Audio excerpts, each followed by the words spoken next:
Indian industry has seen a lot of changes in the last decade. And some of these changes have impacted in a major way on the labor force of this industry. And this was a change for which the labor force was not prepared. But anyway, just to look at and understand what some of these changes were, which have gradually impacted and at times rather sharply impacted on the labor force and employment relations. First of all, the fact is that the education levels of our labor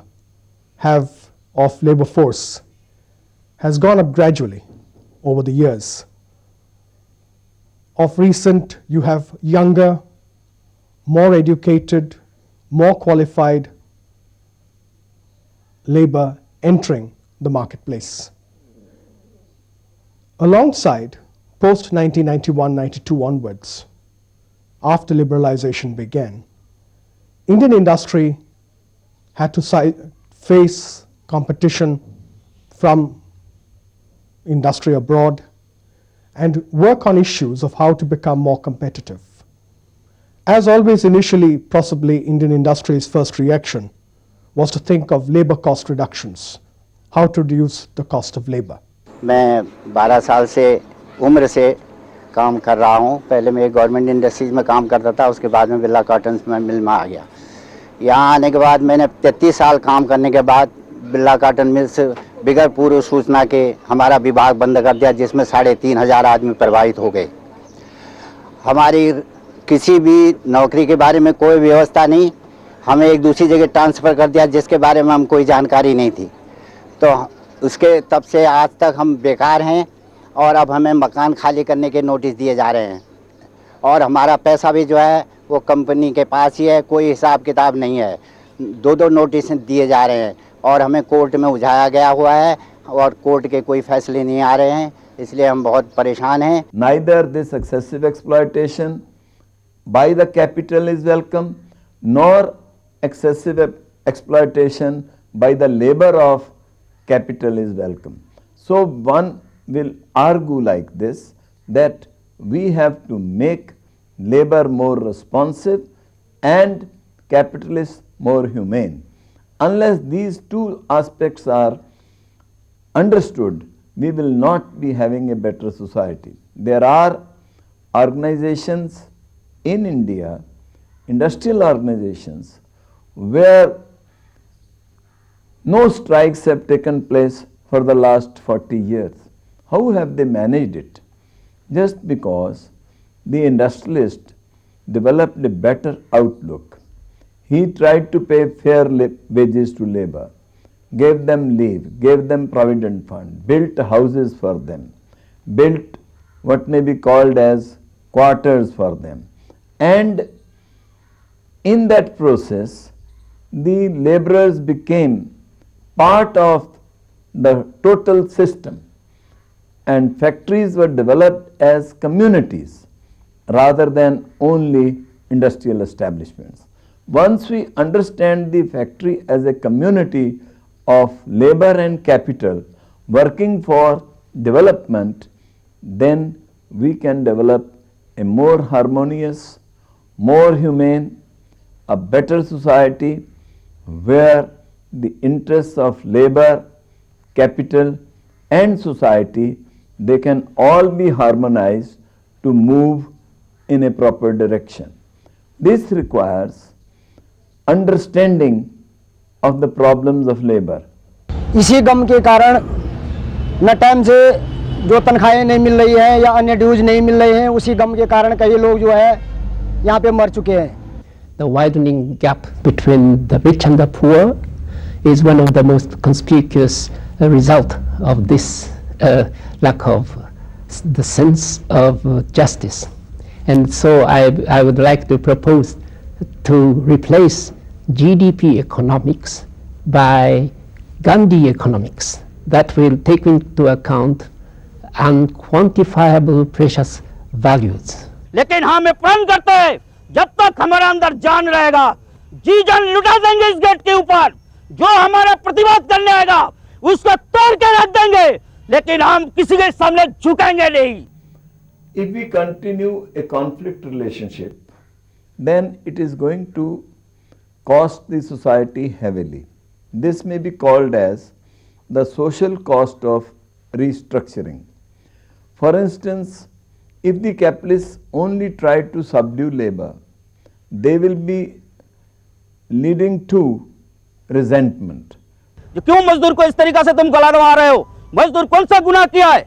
आज जो व्यक्ति यहाँ पर 30 साल काम किया, जो व्यक्ति 25 साल काम किया, वो अपना काला बाल से यहाँ पर आया था, आज सफेद बाल हो गया, आज उनकी बच्चे की शादी नहीं हुआ, किसी के बच्चे मर चुके हैं, कोई व्यक्ति मर गए, किसी की जमीन जायदाद बिक गया, इसके बारे में कौन बोलेगा? If you want to reduce the social cost of restructuring, that is, the painful aspects have to be minimized, then the best course would be that we may develop an approach of understanding, a conciliatory approach, rather than a suppressive approach, rather than a dominating approach, in which now in the changed scenario we smother the rights of labor.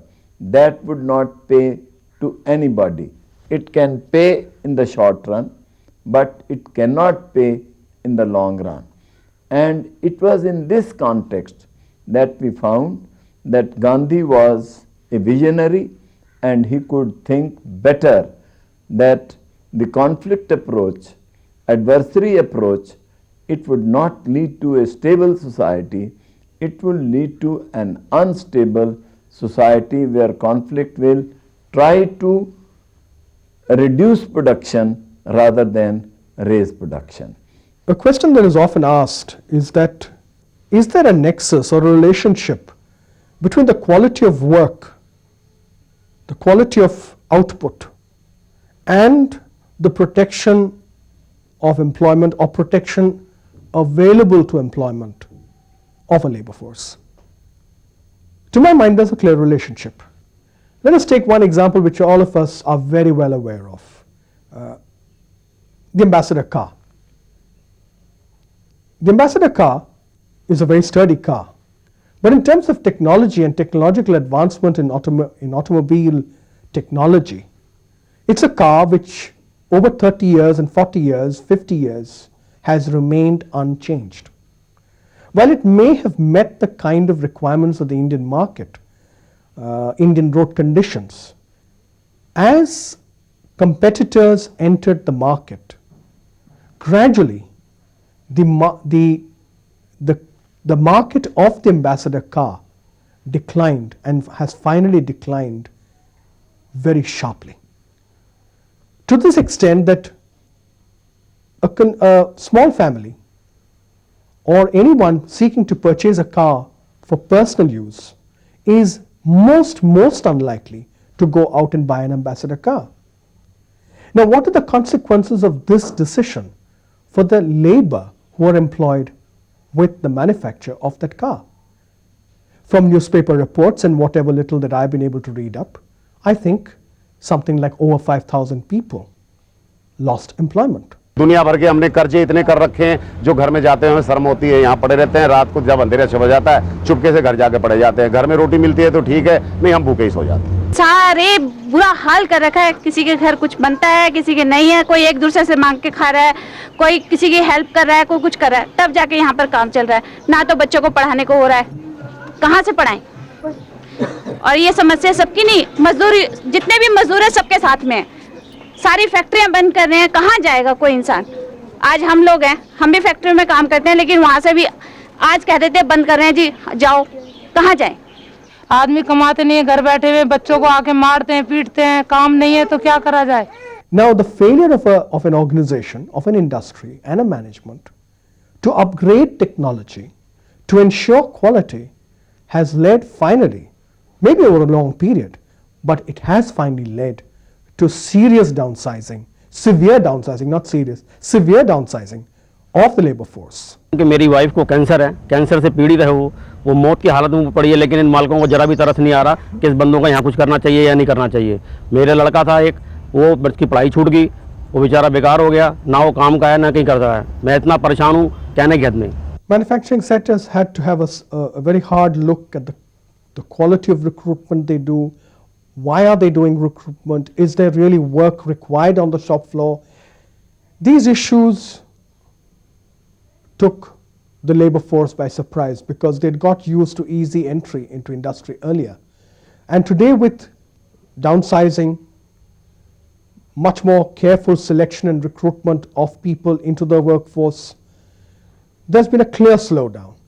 And for much of the labor force, those who are coming onto the labor force, this has been a bit of a shock, that employment is not easily available. The classical concept of multinationals being the giants only will give place to perhaps the individual multinational, the small size multinational company.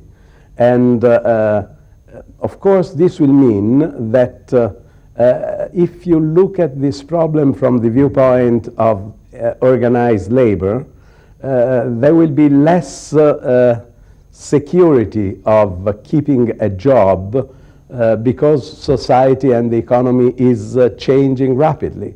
But there will be a lot of opportunities for individuals to find their own jobs, their own activity, and to not only to survive but to prosper in a world that will become ever more affluent and ever more dependent on knowledge. In fact, the society we are looking forward to is the knowledge society. Another lesson for our workforce, an issue which has had impact on them, is the realization that it is your skill that is going to keep you in employment, and that it is the value addition to the skills you have that ensures the security of employment. However, new sectors of activity are emerging and they will become more and more important in the future. I feel that this will not happen without problems, however, because these new activities are more and more concerned with the creativity of the individual, with the outcome of many very small enterprises that become global because of the extreme power of IT and the internet. This is a lesson or an understanding which Indian labor force in industries where changes have been taking place, in such places workers have begun to perceive this. It has caused apprehension, it has caused anxiety, but those who've been able to understand it and that this is part of the changes taking place worldwide have responded by trying to upgrade their own skills, either through additional programs, diplomas outside, or by seeking knowledge from ensuring that the management gives them such programs and training internally. The trade unions will have to rethink their role. They can no longer continue their performance on the basis of treating the problems of industry as they used to do in the problems in the time of industrial society. They will have more and more to request education for workers, education for the children of the workers. They will have to request continuous training. They will have to accept mobility and to take advantage of mobility. The world will be different, and I believe this is a challenge not only for capitalists but also for the trade union leaders that will have to have the imagination that is necessary to live in this time. ये 2-4 रुपया का हिल्ला मजदूरी करके मेरा पेट भर रही हूँ। ये मजदूरी करके मेरे घर में कोई चारा नहीं है, या सवाई और कोई मजदूरी नहीं है मेरे पास, और सलवानिया ने मेरे को हमारे को निकाल दिया यहाँ से। नौकरी करे 20 साल हो गए नौकरी करता हूँ यहाँ। But the fact of the matter is that always now, or this is more likely to be the pattern, that there'll be a certain area of work at the core where certain core skills are required, and a certain number of people will have those core skills and will stay in that employment for a longer period of time, whereas around them will be a periphery of people who may be larger in number and who will be employed for shorter phases of time. So what this larger number of people need to prepare themselves for and this is not just at labor force level in terms of workers, but even at level of management and junior management, they need to prepare themselves for upgrading their knowledge, acquiring new skills, so that they are available to work in a new area of work 5 years down the line, 10 years down the line. This may seem harsh, but this is the way work is shaping, and this is something which is not going to easily reverse or change. The pace of it may slow down to some extent as the years go by, but that is a matter of debate, and that is something we need to see. So, in a sense, our whole definition of what is secure in an employment, that will have to change. And maybe along with it, we'll also have to change how we write law to protect employment and how we manage people to create security. Security is created also by the way in which people are handled and treated.